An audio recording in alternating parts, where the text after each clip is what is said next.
C'est à nouveau le jour V au Royaume-Uni, cette fois V pour vacciner pour la victoire contre le coronavirus. Le service national de santé britannique dirige le plus grand programme de vaccination jamais tenté au Royaume-Uni.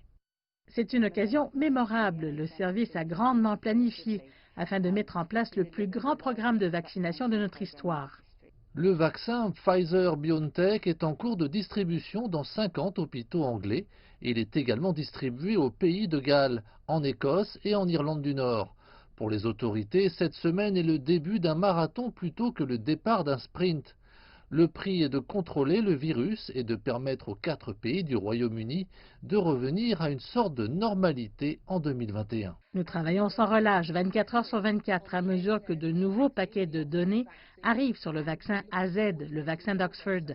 Et nous avons hâte d'obtenir plus de données sur Moderna très bientôt. Je ne peux donc pas vous donner de délai. J'adorerais pouvoir le faire parce que le processus intensif est en cours. Mais je crois que nous pensons de la même manière que si nous parvenons à délivrer le vaccin Pfizer dans les plus brefs délais, nous serons en mesure de le faire à nouveau. Des lots de vaccins Covid ont commencé à arriver dans les hôpitaux britanniques au cours du week-end.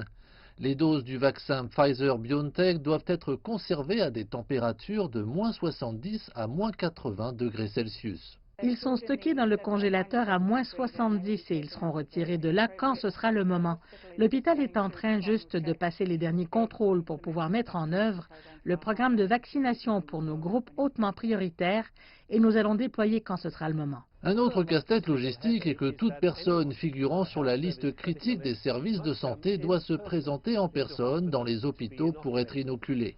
Le personnel commencera à donner des piqûres aux patients dans des dizaines d'hôpitaux, dans un premier temps, avant d'inclure d'autres personnes vulnérables telles que les personnes âgées de plus de 80 ans, et puis le personnel et les résidents des maisons de soins.